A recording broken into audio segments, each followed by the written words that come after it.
Hvem sidder der? Nå. Er du så ham, der fortæller, hvor skal vi hen? Orø eller Fanø? Hvad? Fanø? Nej, Orø, ikke også? Og der har vi været før. Og de har fået en papegøje over i Zoologisk Have. På Orø, og hvad kan den sige? Kan du huske det? Hvad den kan sige? Den kan sige nogle rigtig pæne ting, ikke også? Nej, det kan den ikke. Nå. På vej til færgen til Orø. Ved den sidste brus på den sjællandske side af fastlandet. Og vi venter på, at klokken skal blive 7:30, så vi kan få åbnet butikken og få provianteret. Frederik er blevet lidt morgensulten, ikke? Hvad skal du ind og have, Frederik? Hvad var det, du skulle købe? Hvad? En ostemad? Nej. Hvad så sådan noget? Nogle æbler, ikke også? Ja, og nogle pærer og noget grej. Grej? Ja, noget grej og noget udstyr. Lige trickset, campingtrickset. Så når vi kommer hen til færgen, lige herhen, så stiller vi Stefans bil på fastlandet. Så tager vi trækket her, Gets med campingvogn til Orø. Stefan tager med. Jeg smutter tilbage og henter Gantanar Nontiar, når de er færdige med henholdsvis skole og arbejde. Men din far, han skal jo hjem igen i aften. Så når jeg skal hente Gantanar Nontiar, så kører din far mig herned i denne her bil, sammen med dig. Så hopper jeg på færgen uden bil og går over og tager din fars bil. Og så henter jeg Gantanar, kommer tilbage igen. Så hopper vi på færgen uden bil, og så kommer I ned og henter os igen nede ved færgen, ikke? Ej, frem og tilbage fra færge til færge. Kan du løsrive dig fra din iPad, og så se Orø, den er lige derude. Ja. Så kommer vi til Orø. Så har vi ham der.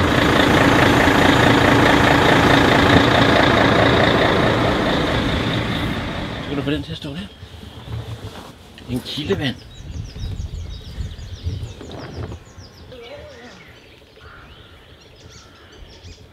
Nu er det endnu pinse, og Skibstruno Films rejsehold, øhold, er på vej til Orø igen. For anden dag i træk. Nej, for anden gang i dag. Få kameraet ikke drejer. Sådan. Ja. Ja, men så vi har været returneret tilbage til Holmenevej til Nordsjælland.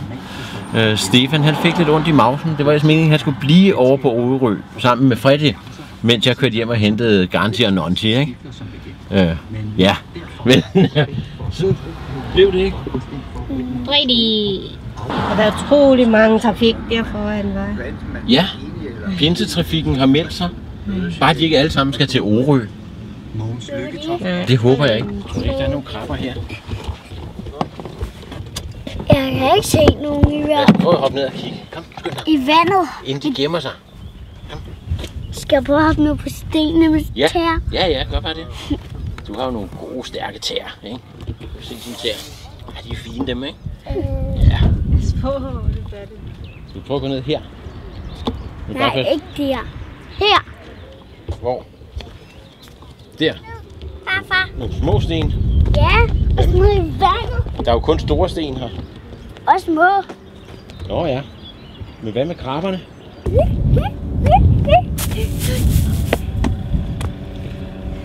Er der nogle krabber? Okay, jeg skal tisse. Ja, så tis den vej der, så ikke det kommer til at blæse tisset, ikke? Ja, men jeg venter her.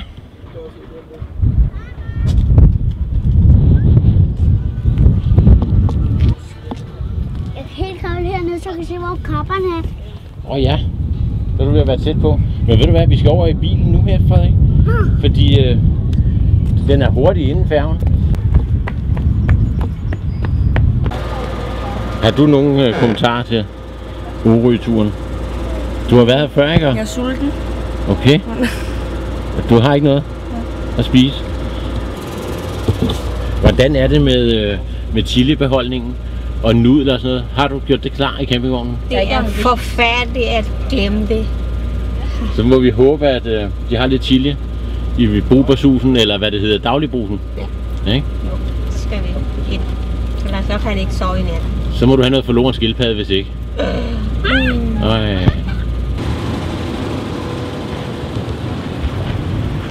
Så er der dømt aftenhygge her. In the camping wagon. Freddy. Har du nogle kommentarer? Var det en god aftensmad, du fik? Den var god nok. Har du været oppe på hoppepuden og hoppe? Var der nogen at hoppe med? Nå, okay. Nå, så er det godt, du har den der fladpad der. Eller hvad hedder den? En iPad. En iPad, ja. En fladpad. Det er ikke en fladpad, nej. Pas på min hjelm. Det skal jeg ikke passe på. Det skal du ikke? Nej. Nå, hvor kan den være henne? Den skal være på toiletten. Nå, okay. Jeg ser barn. Kan så vinder. Jeg ser vinder. Det var kampen. Ja.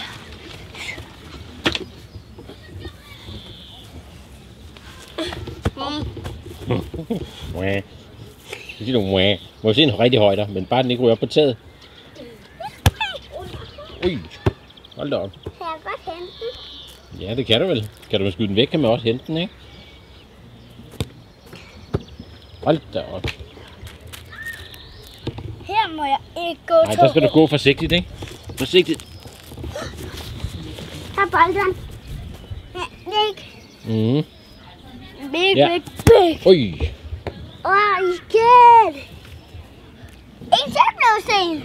En blød sten. Ej, må jeg med? Ej, var den blød? Hold da helt op. Og en til blodben. Det er ligesom sådan nogle skumgummisten. En til blodben. Ej. Der har lige et bløde sten. Wow, den her. Skal vi gemme dem eller lægge dem ned igen? Vi gemmer dem. Du kan da ikke lige snegle, Frederik, kan du det? Jo.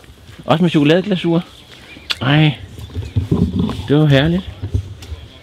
Så var det jo heldigt, at farfar han fandt en lille bager herovre på Orø.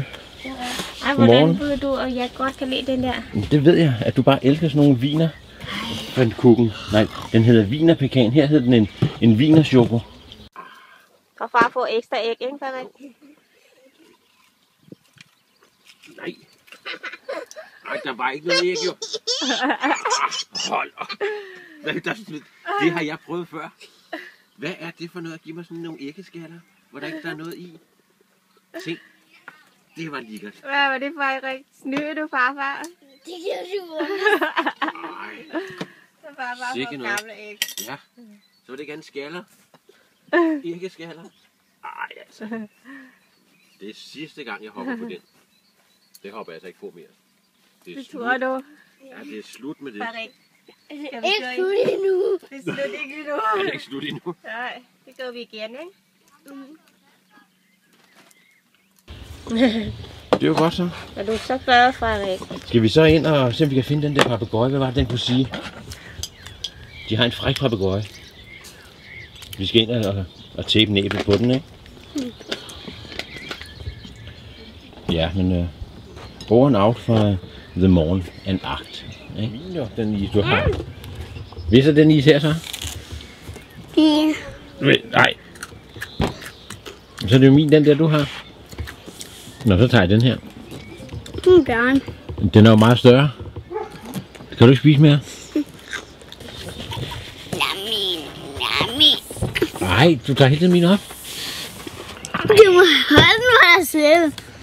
Ej, hold da op. Se nu, så bruger jeg et hul. Jeg bruger et hul mere i morgen, så vi har 2 huller. Ikke? Til is. Så bruger vi et hul til her. Ikke?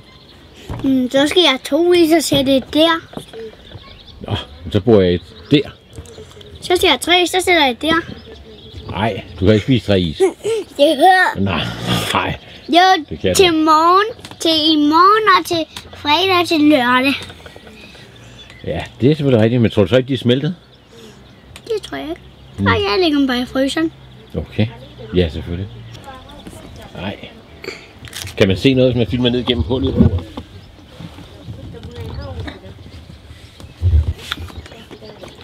Det var lækkert. Det var dig, der fandt hullet.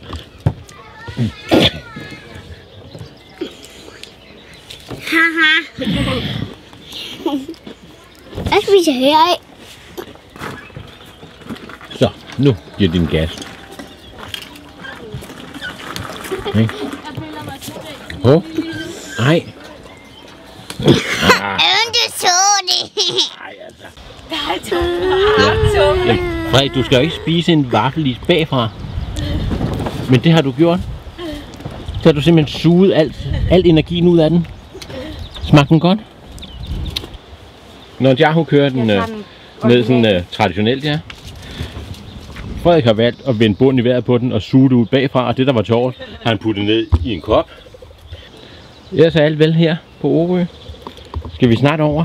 Vi har jo hørt, at der er en papegøje over i Zoologisk Have, som der siger nogle grimme ting. Hvad er det, den siger? Jeg har en kikkert. Jeg har en kikkert til den. Okay.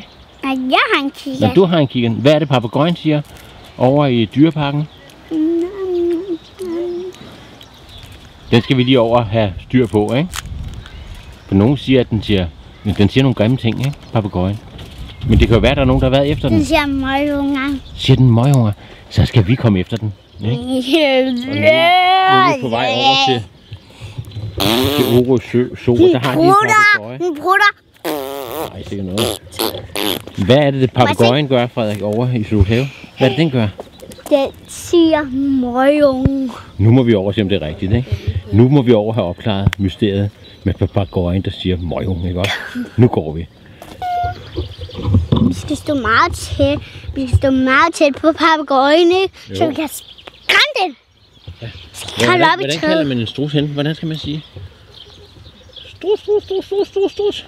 Kan du sige det? Strus, strus, strus, strus. Nej, skal jeg ikke sige. Kom se, nu kommer den. Strus, strus, strus, strus. Kom hen og siger hej til Frederik. Ja. Hej, strus, strus, strus, strus. Tæller, tæller, tæller. Ja.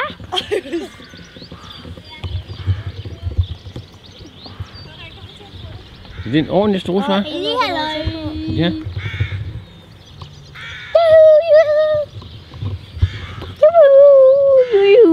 Ej, en strus. En ordentlig en. Kunne du se et kyllingben og få et navben og få der, hva'? Hvis man skulle grille den, der kunne dårligt være på grillen hele låret, hva'? På en gang. Nu må man lave strudsekødsovs. Ja. Jeg skal aldrig smide den der ind. Ja. Det skal jeg aldrig. Og hvis den lægger et æg, så er det lige så stort som din fodbold, tror du ikke? Jo. Ja. Så er der blødkogt æg til alle sammen. Og til næste dag. Nej, prøv lige at se, den spiser hurtigt. Spiser den? Ja. Er det græs? Det er en vaskebjørn. Ja. Og nu skal vi på savannetur. Vi skal ud og køre i en vogn. Det kan nok være, at du skal have din jakke på, når du sidder stille, ikke? Så tager vi på savannetur, ikke? Hvor lang tid tog det? Orø Strand er jo et børnehjem. Det er børn fra Københavns Kommune. 24 stykker. Og i gamle dage, der var børnene med til at dyrke. Vi har nogle gamle billeder, hvor de går i lange rækker ud og fælder kartofler op. Og det gør de ikke mere. For da vores nuværende driftsleder, han startede herovre for omkring 30 år siden, der synes han, at de 30 tønder land eller 40 tønder land, vi har derude, de godt kunne bruges til noget andet. Så han begyndte at etablere det som dyrepark. I starten sådan en lidt mindre målstok. Det var sådan noget med får, som børnene så skulle klippe og spænde og karte og så videre. Og så havde vi ænder, og børnene fik også nogle kaniner. Efterhånden så har det udviklet sig til, at den der lille zoologiske have, som vi har nu. Vi skal ud og kigge på de dyr, vi har derude. Det er blandt andet brunhjorte. Vi har en flok på omkring 25 stykker. En flok dårdyr. Jeg ved ikke, hvor mange der er. Jeg har ikke været derude for et stykke tid, så hvor mange og der er kommet nye kide til, det ved jeg ikke. Men vi har også haft 20-25 dårdyr. Så har vi nogle køer. Limousinekøer. Men den papegøje, der er stor. Det siger de grimme der. Som jo altså levede i Danmark i stenalderen. Den sidste urokse blev faktisk skudt i Polen i 1635. Så men det er ikke så mange år siden, altså relativt, når man ser i verden, eller i historien. Men det er altså forsvundet fra jordens overflade, men sammen med nogle dyreparker, blandt andet Knuthenborg og nogle tyske dyreparker, er vi i et samarbejde, hvor vi prøver på at genskabe dem. Og vi mener, vi har nogenlunde sæsonen.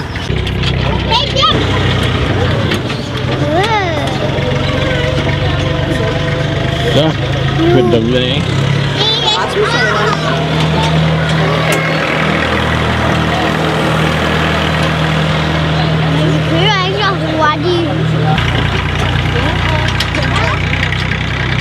Så kommer vi ind til Strudsen igen. Ja, det er ret spændende. Kan lige have løg? Ja, der lige er løg, lille Strudsen, ikke? Ja. Den dyrke strudser! Ja. Løg?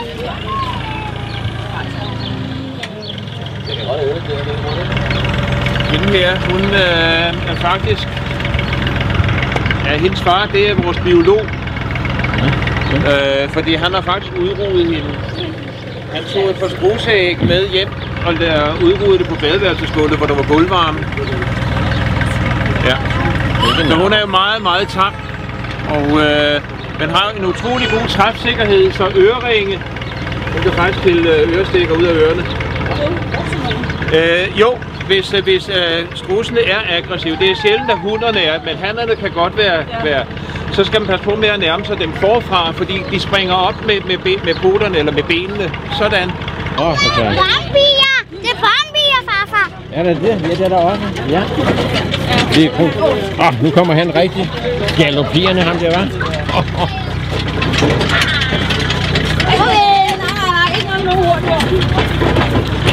Den er rigtig legesyg, hva'?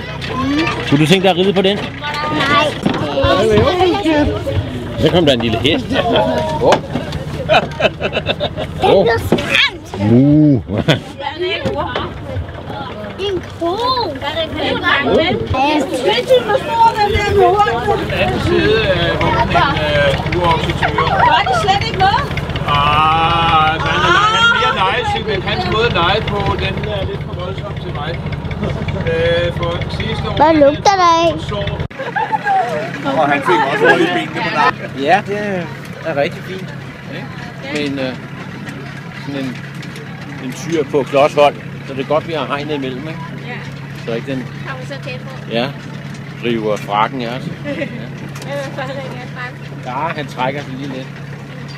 Nej, ikke dog. Har det ude der.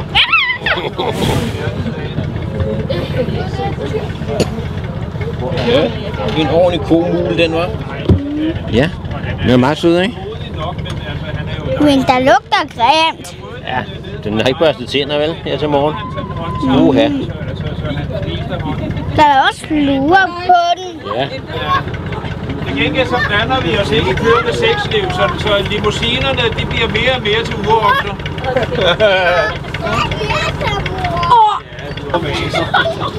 Vil du godt køre, Frederik? Hvad? Nu tror jeg, han kører igen. Pas på, at du ikke banker hovedet ind igen i jernkanterne, ikke? Ja. Jeg vil ikke holde. Hvor den ligger. Ja, så holder jeg dig, ikke også? Ja, så holder jeg dig ind. Ej, hvor godt. Han lige stoppet.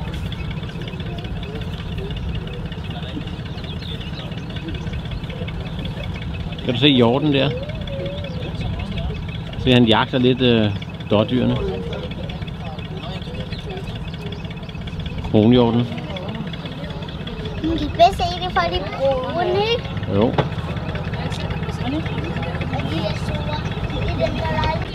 Ja, der er mange derovre.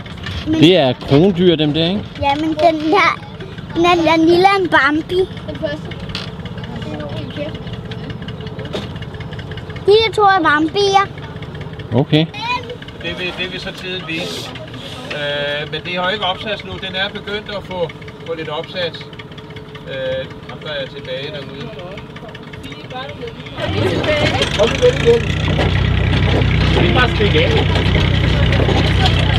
De kommer med os faktisk. Tror du, de kommer med os, Frederik? Ja, det gør. Og der kommer også en hjorte ud. Gjorde det det? Ja, se. Var det ikke en ko?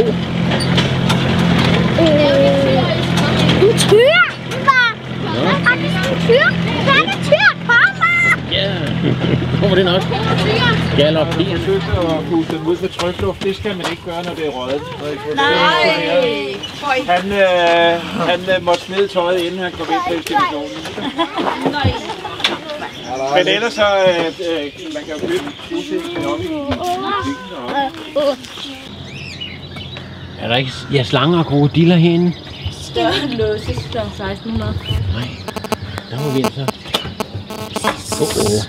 Kom lige op i klokken 4.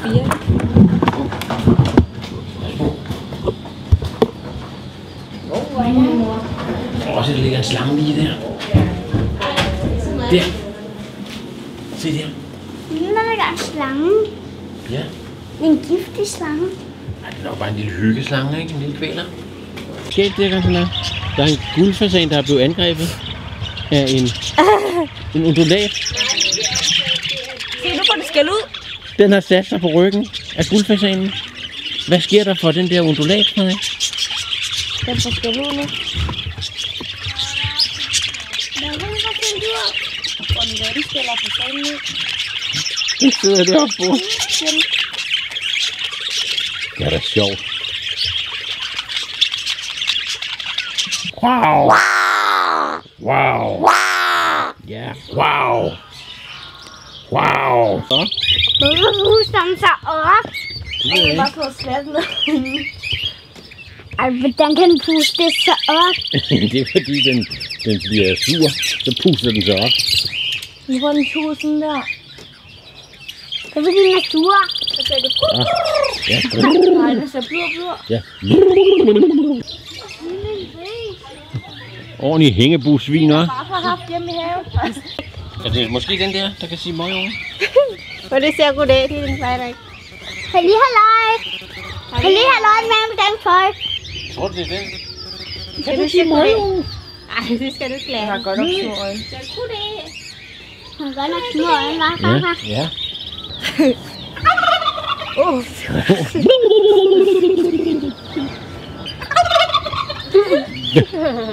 En kamel. Er det en kamel? Har du reddet på sådan en nede i Egypten? Ja. Okay. Jeg slår min kølle. Ja. En kamelkølle. Ja. Jeg slår min ægte kølle. Ja. Sådan.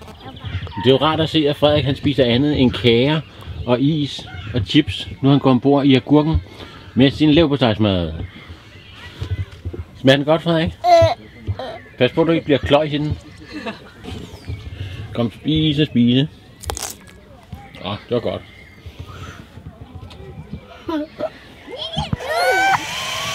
Skal du komme herover til farfar, kom?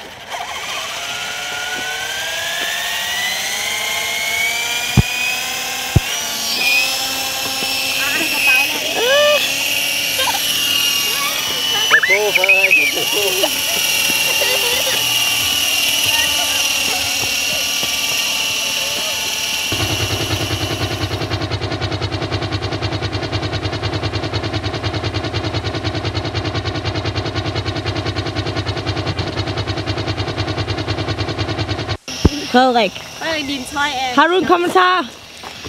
Frederik. Filmer den.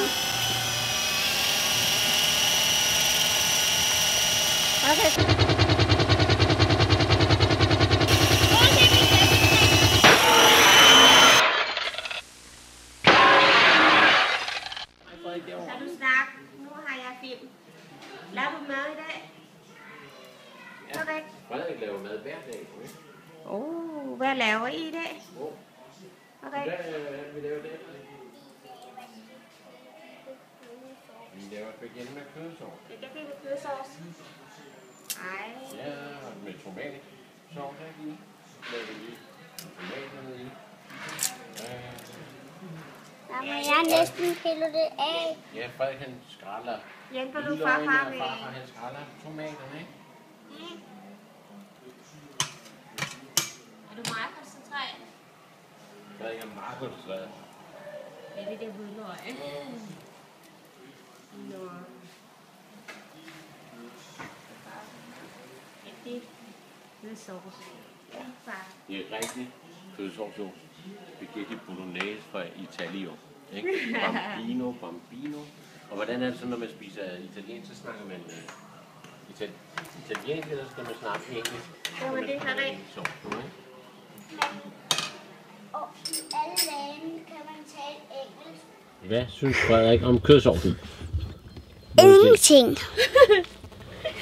Ingenting. Ingenting. Jamen hvad så her? Du skal jo bare spise den her. Hvordan var det, du gjorde før? Jeg skal spise sådan her. Nej, det var hestestatuen. Og hestestatuen, ja. Det er sådan en hestestatue ud, Frederik. Det er en hestestatue. Det er jo hestekødsovs. Så kan du godt spise i noget nu. Okay. Træk lidt tættere, så kan jeg bedre. Halløj. En valg med dag med tøj. Isefjordens perle. Det er jo lige noget, der rykker til en Har du sillemad. få penge for det? Reklamepenge? Ja. Men de ryger ind på YouTube-kontoen. Det drysser ind. Så jeg ved ikke, hvad vi skal bruge pengene til snart. Grænsenar, skal jeg tage rejerne ud? Ja, gør det. Ikke? Hvordan vil du tilberede dem? Jeg kan tage lige rejerne ud. Af fryseren. Er du klar? Nej. Jamen, hvem har lagt? Det er Frederik sokker, der var inde i fryseren. Det var dig. Var det mig? Nej. Hvem har lagt Frederik sokker ind i fryseren? Nu er vi ved at pakke sammen. Og køre hjem igen. Når jeg pakker porcelænen ned, ikke? Ej, det skal Ja, du ikke hvordan? filde, far. Nu kan jeg så ikke finde ud af det. Og få den ind i der. Nej. Der er ikke nogen børn hjemme.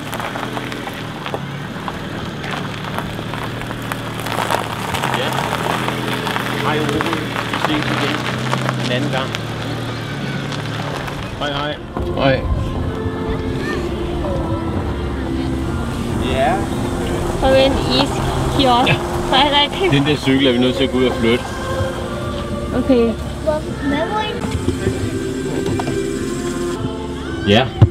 Flot sted at parkere en cykel lige for udkørslen af Orø Camping. Så kan vi endelig komme afsted. Kommer det her, hvor vi cykler hen? Ja.